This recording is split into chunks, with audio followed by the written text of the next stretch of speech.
श्रीवासादि गौरभक्तवृन्द हरे कृष्णा कृष्णा कृष्णा हरे हरे हरे राम राम राम हरे हरे मूकं करोति वाचालं अंगुं लंघयते गिरिं यत्कृपातमहं वन्दे श्रीगुरून् दीनतारिणम् श्री चैतन्य ईश्वरं परमानंद माधवम।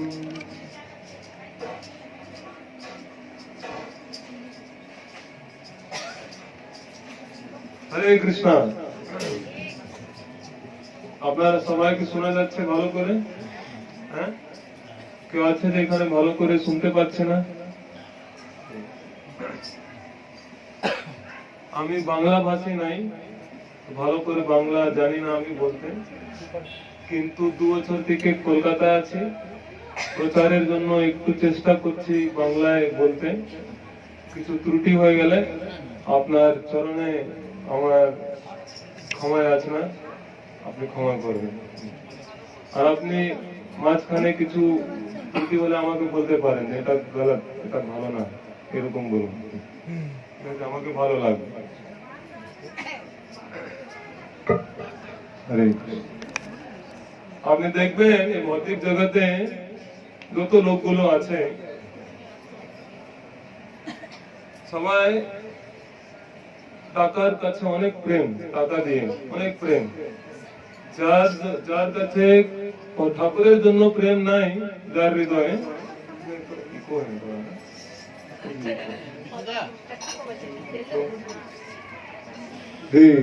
তো ইকো আছে, ডবল আওয়াজ।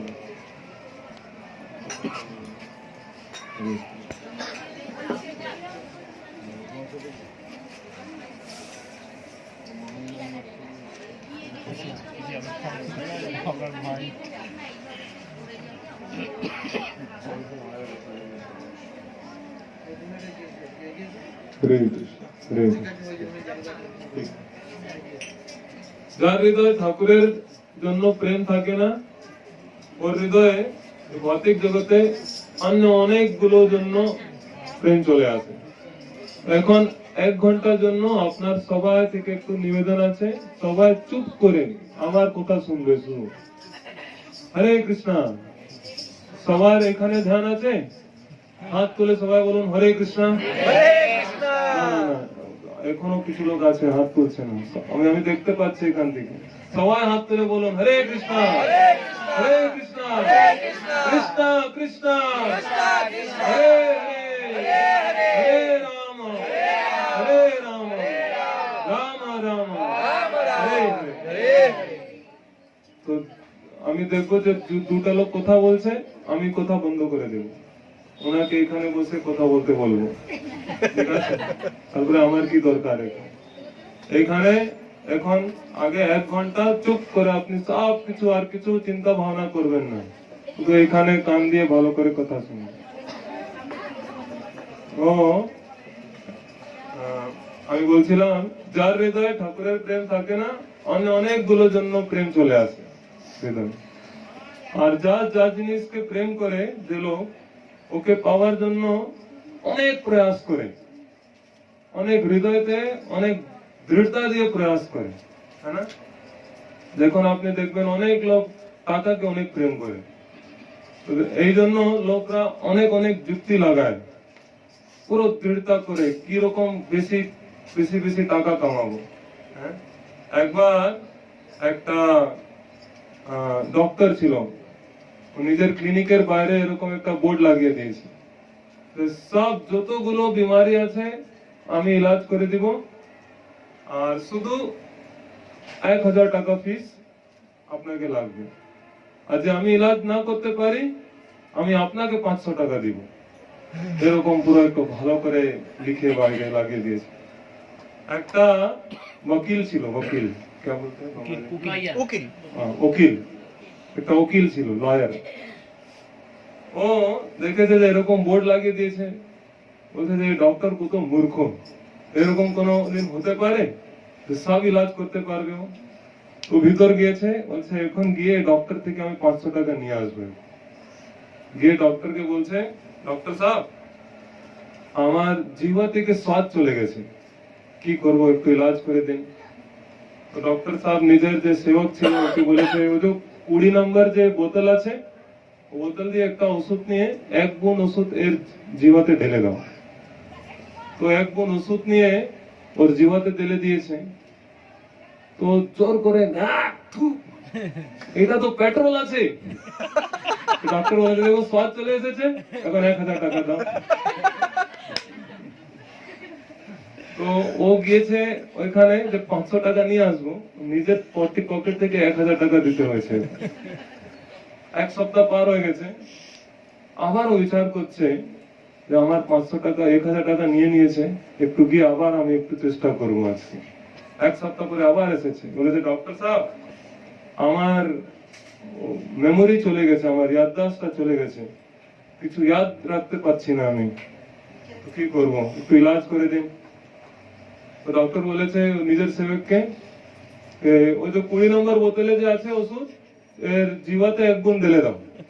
তো বলছে এই ওইটা তো পেট্রোল, দেখো ইয়াদদাশত চলে এসেছে, 1000 টাকা দাও।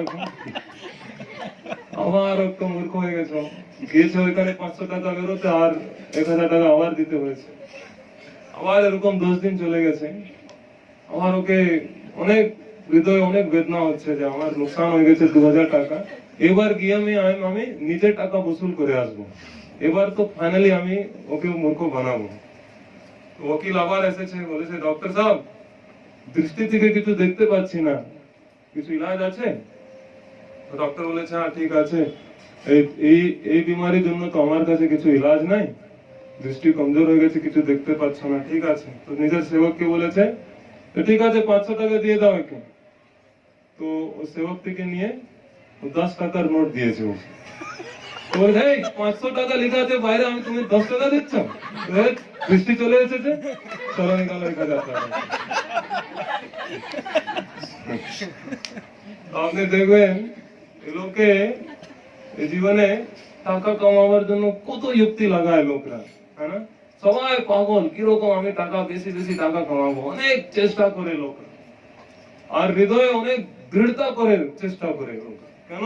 টাকার জন্য অনেক প্রেম।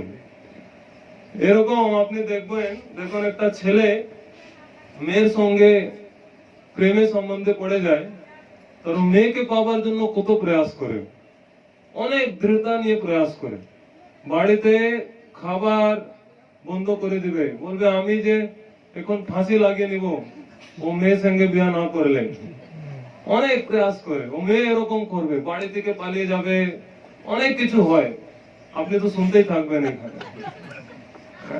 আমার ওইখানে দেখুন আমি যাই কলেজে প্রচারের জন্য, ওইখানে এরকম একবার আমি একটা এরকম কথা বলেছি, কথার পরে একটা ছেলে এসেছে আমার কাছে, আমার জীবনে অনেক একটা বড় সমস্যা চলে এসেছে, কিন্তু আপনাকে সাইডে আসতে হবে, আমি একটু পার্সোনাল কথা করবো। একটা রুমে নিয়ে গিয়ে আর কান্না চালু করে দিয়ে খুব জোর করে বলছে আমি ওকে মেসেজ পাঠিয়েছি, ও রিপ্লাই করছে না, একবার বলে দিলে হয়ে যাবে কি আমার সঙ্গে প্রেম করে নাকি করে না, একবার বলে দিলে আমার প্রবলেমটা সলভ, কিন্তু রিপ্লাই করছে না, আমার পড়াশোনায় মন লাগছে না, বাড়িতে অনেক প্রবলেম হচ্ছে, আমার মা বাবা আমাকে বলছে কি করছো, এদিন কিছুদিন থেকে দেখছি অনেক অন্যমনস্ক আছে, এরকম কিছু কাজ ভালো করে করছো না, একটা বই নিয়ে শুধু 2 ঘন্টা একটাই পেজ দেখে যাচ্ছ, কিছু পড়াশোনা হচ্ছে না, কি করব আপনি জানান আমাকে, আমি ব্রহ্মচারী মানুষ, আমার থেকে জিজ্ঞাসা করছে কি রকম প্রবলেম সলভ করে। এরকম আপনি দেখবেন সবাই জীবনে অনেক এরকম কিছু না কিছু আছে, কিন্তু একটা ভক্তরা যে আছে, ভক্তরার জীবনে নিজের হৃদয়কে ঠাকুরের চরণে রেখে দিয়েছে, ওর জীবনে ঠাকুরকে ছাড়া আর কিছু নাই যার থেকে ও প্রেম করে। তো বাইরের লোকরা টাকার জন্য, মেয়ের জন্য, আর কিছু অনেক জিনিস জন্য কত দৃঢ়তা দিয়ে প্রয়াস করে, ওর থেকে বেশি প্রয়াস করতে হবে একটা ভক্তকে, কার জন্য? ঠাকুরের প্রেম পাওয়ার জন্য, ঠাকুরের কৃপা পাওয়ার জন্য। এই জন্য শাস্ত্রে অনেক এরকম কথা দেওয়া হয়েছে কিরকম একটা ভক্তকে ব্যবহার করতে হয়, কিরকম জীবন যাপন করতে হয়, যে হৃদয়তে এরকম দৃঢ়তা ধরে ঠাকুরের প্রেম জাগৃত করতে হয় হৃদয়। এরকম অনেক কথার মধ্যে একটা অনেক ভালো কথা আছে ধ্রুব মহারাজের কথা। সর্দিক প্রভুর মাতাজি আমাকে অনুরোধ করেছিলেন যে ধ্রুব মহারাজের বিষয়ে কিছু বলতে। আপনি দেখবেন ধ্রুব মহারাজ যখন ছোট ছিল ও সময় ও ভক্ত ছিল না, ও সময় ও নিজের বাবার কোলে নিজের বাবার কোলে বসার চেষ্টা করছিল। ও সময় ওর স্টেপ মাদার সৎমা ওর যে সৎমা ছিল ওর নাম ছিল সুরুচি। সুরুচি ওকে ধরে ফেলে দিয়েছে, তুমি ওইখানে বসতে পারবো না, ওইখানে বসতে গেলে তোমাকে আমার গর্ভ থেকে জন্ম নিতে হবে। কেন? যখন ধ্রুব মহারাজ ওর বাবার কোলে বসেছিল, ওর বাবার নাম ছিল উত্তানপাদ, রাজা ছিল। তো যে সুরুচি ছিল ও দেখছিল যে ধ্রুব মহারাজ যে বসে আছে কোলে, আর ওর নিচে ওর বাবার পা আছে, আর ওর নিচে কি আছে? রাজগদ্দি আছে। রাজগদ্দি আর ধ্রুব মহারাজের মাঝখানে কি আছে? শুধু বাবা। মানে বাবা চলে গেলে কে বসে যাবে রাজগদ্দিতে? ধ্রুব মহারাজ বসে যাবে, মানে ধ্রুব মহারাজ হয়ে যাবে রাজা। এই জন্য সুরুচির অনেক একটা বেদনা ছিল, কেন ধ্রুব মহারাজ বসছে ওইখানে ধ্রুব মহারাজ বসবে না, আমার ছেলে বসবে ওইখানে। কেন? যখন রাজার দেহান্ত হওয়ার পরে আমার ছেলেটা রাজা হবে, ধ্রুব মহারাজ রাজা হবে না। এই জন্য এটা জিনিস দেখে সুরুচি একটা অনেক ধ্রুব মহারাজ থেকে অনেক ঈর্ষা করছিল, ও এখানে বসবে না। এই জন্য ওকে ধরে ফেলে দিয়েছে আর বলেছে যে তুমি ওইখানে বসতে চাওছো, তোমার একটা যোগ্যতা হতে হবে যে তোমাকে আমার গর্ভ থেকে জন্ম নিতে হবে। ধ্রুব মহারাজ অনেক রাগ করেছে, অনেক রাগ করে ওর মাতার কাছে গেছে। ওর মার নাম ছিল সুনীতি। সুনীতিকে গিয়ে বলেছে যে দেখো আমার যে আলাদা আরেকটা যে মা আছে সুরুচি, এরকম ধরে আমাকে ফেলে দিয়েছে আর আমাকে এরকম কথা বলেছে। সুনীতি যখন এটা শুনে অনেক কান্না করেছে। কান্না করার পরে ধ্রুব মহারাজকে বলছে দেখো এই জীবনে আপনি দেখবেন অনেক লোকরা আপনার কাছে আসবে আর এসে অনেক রকম নানা রকম কথা বলবে, হ্যাঁ, কিন্তু অনেক লোকরা এসে অনেক কিছু বলবে, কিন্তু যা কিছু লোকরা বলছে ওর থেকে প্রভাবিত হবে আপনি, আর যা না হবে ওইটা কার উপরে ডিপেন্ড করে? ওটা আমার উপরে ডিপেন্ড করে, নিজের উপরে ডিপেন্ড করে। যেরকম ভগবান কৃষ্ণ বলছে ভগবত গীতাতে অনেক বিশাল সমুদ্র আছে, অনেক বিশাল সমুদ্র, অনেক জল আছে, আর ওই জলের উপরে একটা ছোট একটা নাও, নৌকা ওইখানে যাচ্ছে। দেখুন যখন অব্দি যে নাও জলকে ভিতরে আসতে দিবে না, তখন অব্দি নাও ওইখানে ডুববে না, ওখানে ডুববে না, ওইখানে, হ্যাঁ না, নাওয়ের উপরে আছে, ওইখানে ডুববে না কি ডুববে না, এরকম। ওইরকমই এই ভৌতিক জগতে অনেক নেগেটিভিটি আছে, অনেক নকারাত্মক জিনিস আছে, লোকরা এসে অনেক কিছু বলবে, কিন্তু ওর থেকে প্রভাবিত হবে না আপনি কি হবে না, এটা ডিপেন্ড করে কার উপরে? নিজের উপরে। একবার গৌতম বুদ্ধ অনেক বড় মহাত্মা ছিল, ভগবানের একটা অবতার বুদ্ধ। একটা এরকম জঙ্গল থেকে যাচ্ছিল, ওই জঙ্গলের ভিতরে একটা মানুষ ছিল যে সাধু সন্ত থেকে অনেক ঈর্ষা করে, বুদ্ধকে দেখে অনেক গালাগালি করছে, অনেক নোংরা নোংরা কথা বলছে, অনেক গালি দিয়েছে। কিন্তু বুদ্ধের চেহারাতে ওর যে মুখে শুধু একটা মুস্কান, বিলকুল প্রভাবিত হচ্ছে না একদম। এটা দেখে মহান রাগ করছে ও, বলছে আমি আপনাকে এতগুলো কিছু জিনিস বলছি আর আপনি শুধু স্মাইল দিচ্ছেন, আর আপনি প্রভাবিত হচ্ছেন না। তারপরে বুদ্ধ বলেছে যে আপনার বাড়িতে যখন কেউ একটা গেস্ট আসলে, যখন আপনার বাড়িতে একটা মেহমান আসবে, একটা গেস্ট আসবে, অতিথি আসবে, আপনি তো ওকে কিছু করবে, আপনি ওনার জন্য কিছু করবেন, হ্যাঁ, কিছু উপহার দিবে ওকে। যখন আপনি ওকে উপহার দেবে, ও নিলে, ও না নিলে, ও অতিথি উপহার না নিলে, ও উপহারটা কোথায় যাবে? কোথায় যাবে? আপনার কাছেই থাকবে।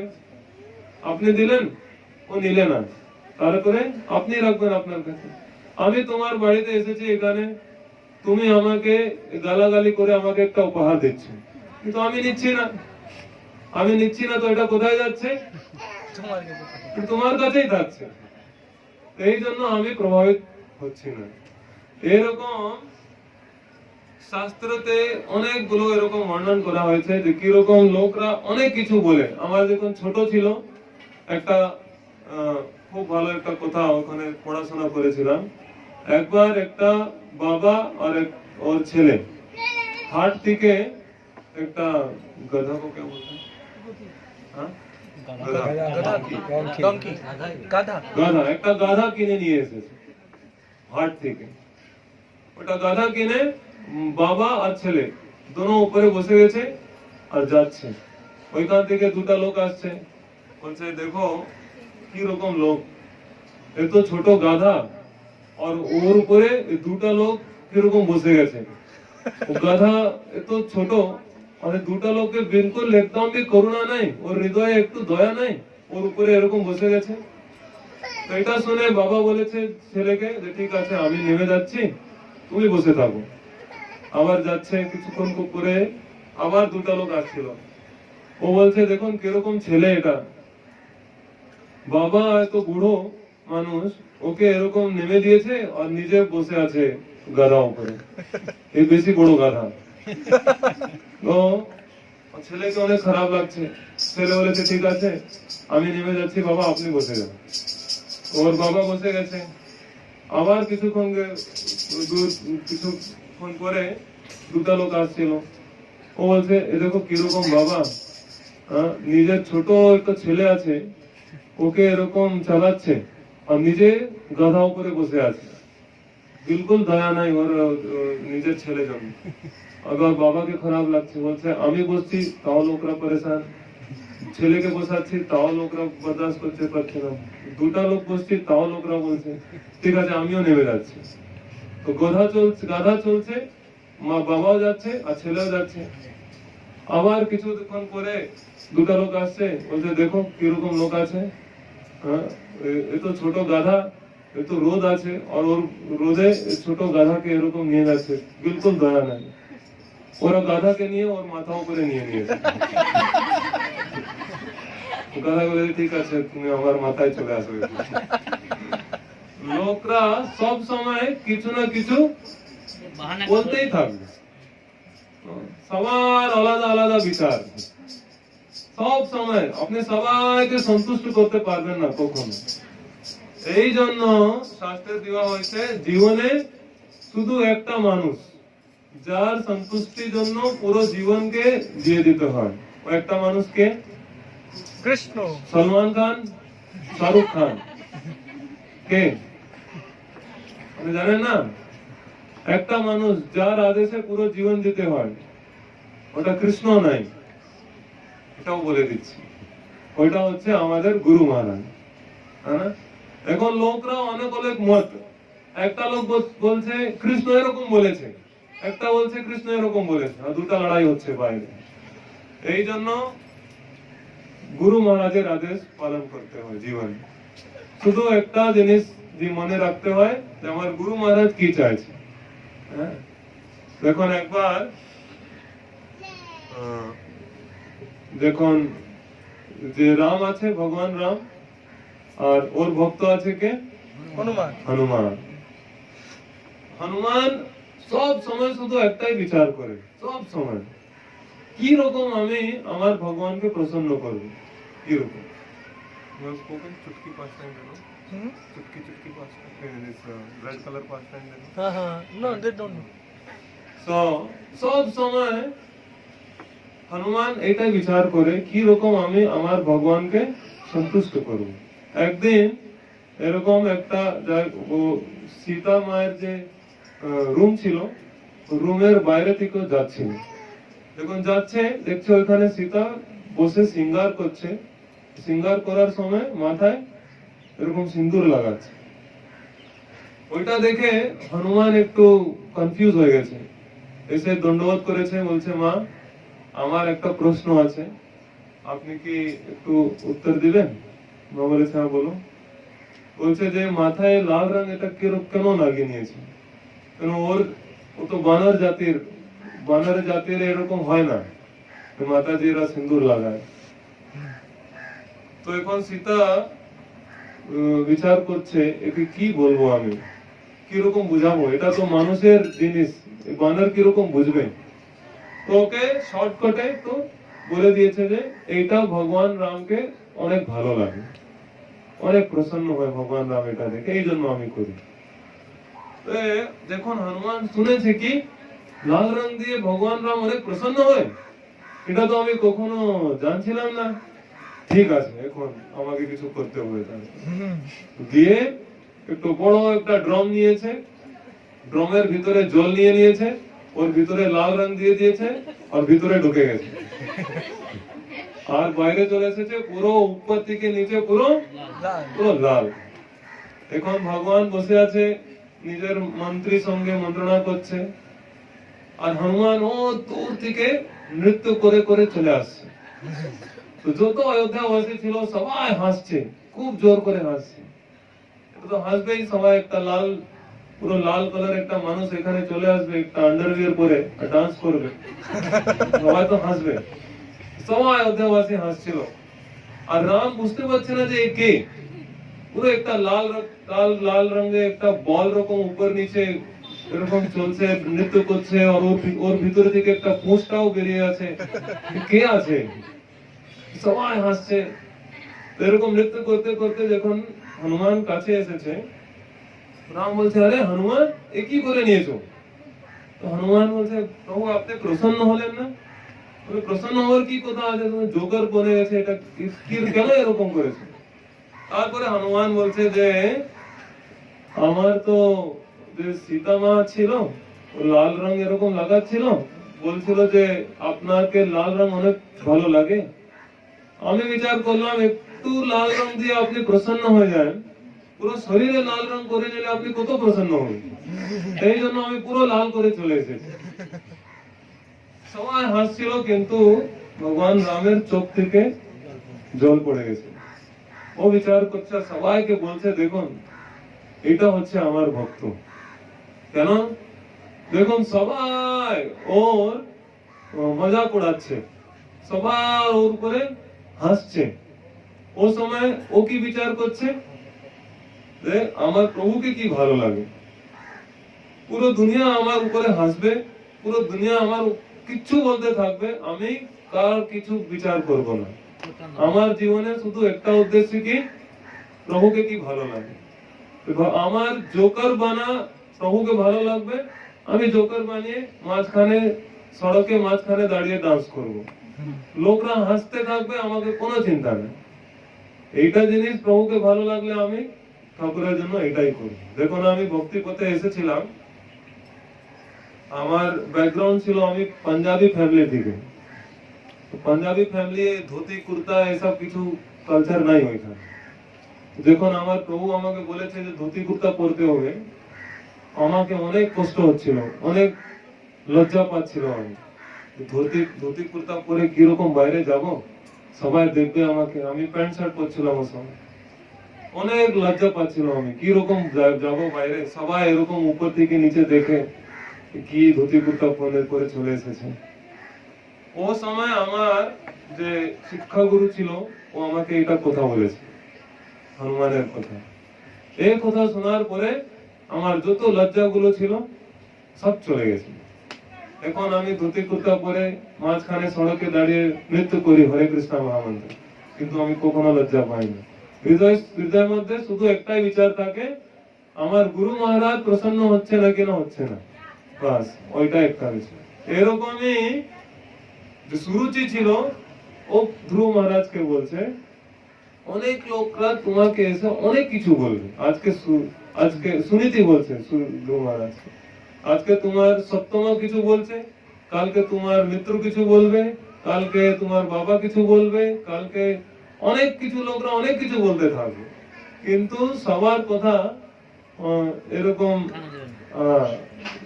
কানে দেওয়া দরকার না এরকম। কিন্তু ধ্রুব মহারাজ বলেছে যে না, আমার ইচ্ছা আছে যে আমি আমার বাবা থেকে বেশি রাজকাজ আমার হতে পারে এরকম। তারপরে সুনীতি বলেছে ও তো শুধু একমাত্র ভগবান কৃষ্ণ তোমাকে দিতে পারে, আর কেউ দিতে পারে না। আমি এরকম শুনেছি যে জঙ্গলের ভিতরে গিয়ে তপস্যা করার পরে ভগবান কৃষ্ণ সন্তুষ্ট হয়ে যায়, আর আপনি যা কিছু জিজ্ঞাসা করবেন ও দিয়ে দিবে তোমাকে। তো হৃদয় থেকে অনেক সরল ছিল ধ্রুব মহারাজ। এত সরল ছিল যে মা যখন বলেছে জঙ্গলের ভিতরে গিয়ে তপস্যা করলে কৃষ্ণ চলে আসবে, ওকে একটাও ডাউট ছিল না, পূর্ণ বিশ্বাস করে যে হ্যাঁ এরকম হবেই হবে, আমার মা বলেছে এরকম হবেই হবে, এরকম পূর্ণ বিশ্বাস দিয়ে হৃদয়কে অনেক সরল রেখে ও চলে গেছে আর তপস্যা করেছে, আর ওইখানে ও ভগবানের দর্শনও পেয়েছে। তো একবার আর একটা আপনাকে ভগবানের রামের কথা বলবো আমি, কি রকম ভগবানের দর্শন পাওয়ার জন্য একটা অনেক ইম্পর্টেন্ট যে যোগ্যতা যে লাগে, ওটা হৃদয়কে অনেক সরল রাখতে হবে। একবার একটা ছেলে ছিল, ও অনেক লেজি, আলসি, অনেক আলসি, কিন্তু খায় অনেক বেশি খায়, আর কাজ কিছু করবে না, অনেক মোটো, পেটটা এরকম বাইরে চলে এসেছে, ভুঁড়িটা এরকম, আর অনেক ঘুমাবে, অনেক খাবে, কিন্তু কাজ কিছু করবে না। তো বাড়িতে এরকম শুধু বসে থাকবে, ঘুমাবে, খাবে, কিন্তু কাজ করছে না। মা বাবা অনেক রাগ করে প্রত্যেক দিন।